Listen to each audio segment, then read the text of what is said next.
High, good morning friends, সবাই কেমন আছো?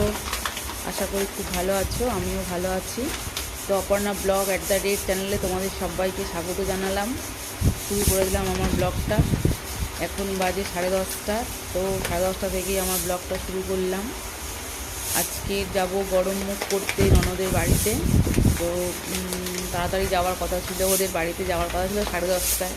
তো বাড়িতেই 10:30 বাজে। আমি আসলে একদম একা মানুষ, তাই জন্য বাড়ির সব কিছু কাজ করে, স্নান করে, পুজো করে রেডি হওয়াটা খুবই সমস্যা হয়। ছেলে স্কুলে গেছে, তাকেও রেডি করতে হয়, তাকে ভাত খাওয়াতে হয়, তার জন্য ভাত রান্না করতে হয়। তো সবটাই করেছি।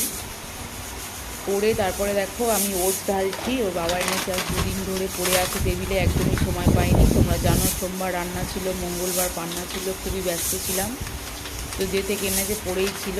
আজকে ভাবলাম যে কাজটা একটু কম আছে, বাড়িতে রান্না নেই, তাহলে এটা আজকে ঢালতেই হবে। তো সেইভাবে ঢালা শুরু করলাম। আমার ইচ্ছা যে আমি সকাল থেকে রাত পর্যন্ত যা যা করবো তোমাদের সাথে শেয়ার করব। তো সেটা শুরু করে দিয়েছি শেয়ার করার জন্য। তোমরা দেখছো এটা আমি টিফিনে খাই, সকালের ব্রেকফাস্ট এটা খাই, তোমরা সবাই জানো। তো কোনো দিন স্কিপ করে দিই, ভালো লাগে না একই জিনিস খেতে। তো এটা বেশিরভাগ খাই। শেষ হয়ে গিয়েছিলো, এনেছে, পড়েই ছিল 2 দিন। আর চা, ওদিকে চা হয়ে আমি রেখে দিয়েছি ছেঁকে। আমি গরম গরম চা একদম খেতে পারি না, জিভ পুড়ে যাবেই। তো ওটা মানে সময়টা নষ্ট না করে চাটা ঢেলে নিই, আর এটা ঢেলে নিচ্ছি। এটাও কুচনো হয়ে যাচ্ছে, চাটাও ঠান্ডা হয়ে যাবে, তাড়াতাড়ি খাওয়া হয়ে যাবে।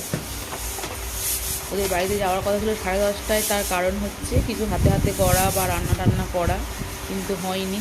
যেতে যেতে আমার অবশ্যই ওদের বাড়িতে যেতে যেতে 11:30 12টা বাজবে। তার কারণ চা খাবো, তারপরে আমি এখনও বিছানা গুছানো হয়নি, বিছানা গুছোবো, তারপর টিফিন খাবো, রেডি হবো, যাবো। তো বাবা গেছে ছেলেকে স্কুলে দিতে, ফিরবে, আমাকে দিয়ে আসবে, এসে বাড়িতে চলে আসবে, তারপর মাকে নিয়ে যাবে। মায়ের ব্যাংকে যাওয়ার কথা আছে আজকে। তো কাজ নেই, রান্নাবান্না নেই। মা বললো তাহলে আমি একটু ব্যাংক থেকে ঘুরে আসি। আমি বললাম যে হ্যাঁ ঠিক আছে, যাবে। তো মা এখন আসেনি, চা খেয়ে নিয়ে তারপরে যাবে। সেখান থেকে ওর বাবা নিয়ে তারপরে যাবে। কুকুর আছে, কুকুরে ভাত খাইয়ে রেখে দিয়ে যাবে। আর এই হলো সকালের রুটিন আমার।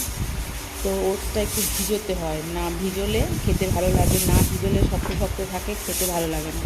তো দেখো আমি বাটি করে একটুখানি ওটস নিয়ে নিলাম। জলে ভিজালে এটা বাড়ে অনেকটা হয়, যে তোমরা যারা খাও তারা জানবে, আর যারা খাও না তারা জানবে না।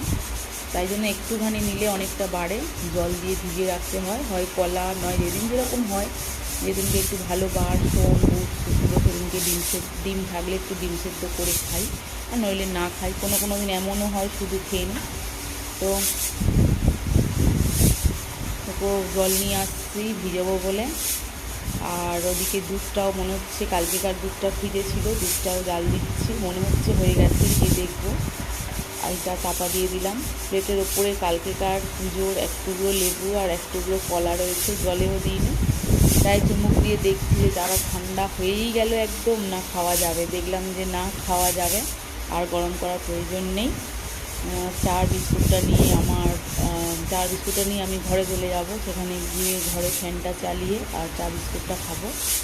তার কারণ বাইরের যে ফ্যানটা আছে, এই ফ্যানটার তেমন একটা হাওয়া লাগে না, রোদ উঠেছে, প্রচণ্ড গরম লাগছে। চা খাওয়া হয়ে গেছে। চা খেয়ে দেখো আমি রেডি হয়ে নিয়েছি। আনলায় যে কাপড়টা ছিল সেটাই পরে নিয়েছি, নিয়ে ওটসটা খাচ্ছি। আর ওটসটা ঢেলেছি বলে টেবিলটা নোংরা হয়ে গেছে, ওটসের ডাস্ট পড়ে আছে, পিঁপড়ে বাইছে। আমার এগুলো একদম ভালো লাগে না দেখতে। মুছে নিয়ে তারপরে যাব। আর তাড়াতাড়ি করে খাওয়ার একটাই কারণ, অনেকটা বেলা হয়ে গেছে। আর জানি তাদের রান্নাবান্না সব হয়ে গেছে, আশা করি। সকাল থেকে ফোনও করিনি যে কোথায় কী হচ্ছে না হচ্ছে। যাই, তারপরে দেখা যাবে। আর একদম তো ওটসটা অল্প 2-4 চামচ খেলেই শেষ হয়ে যায়। আমিও খাচ্ছি, ও খাচ্ছে আমার সাথে। ডিম সেদ্ধ খাবে, নাও খাও। ও ঠিক বুঝতে পারে যে আমি যখন খাবো তখন ও চলে আসবে খেতে।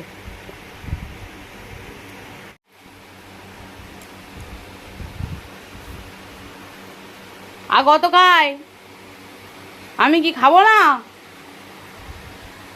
বল, আমার মা বলো চলো যাচ্ছে আজ মা যাও।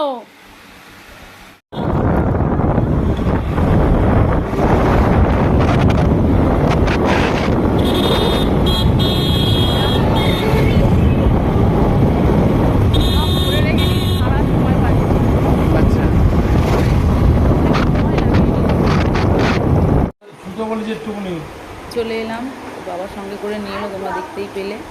খাওয়া দাওয়া চলছে, মা ও মাকে নিয়ে ওর বাবা চলে এসেছে, ওই মাইমা খাচ্ছে বসে, ওটা পল্লবীর মা। আর পল্লবী আছে ছোটুকে ঘুম পাড়াতে, প্রচণ্ড বায়না করছিল। তো বাচ্চাগুলোর আগে খাওয়া হয়ে গেছে, আমরা বড়োরা খাচ্ছি, পল্লবী এখনও খাওয়া হয়নি। ওর জন্য আমি বসে ওয়েট করছি, ও এলে একসাথে খাবো, তারপরে ঘরে চলে যাবো।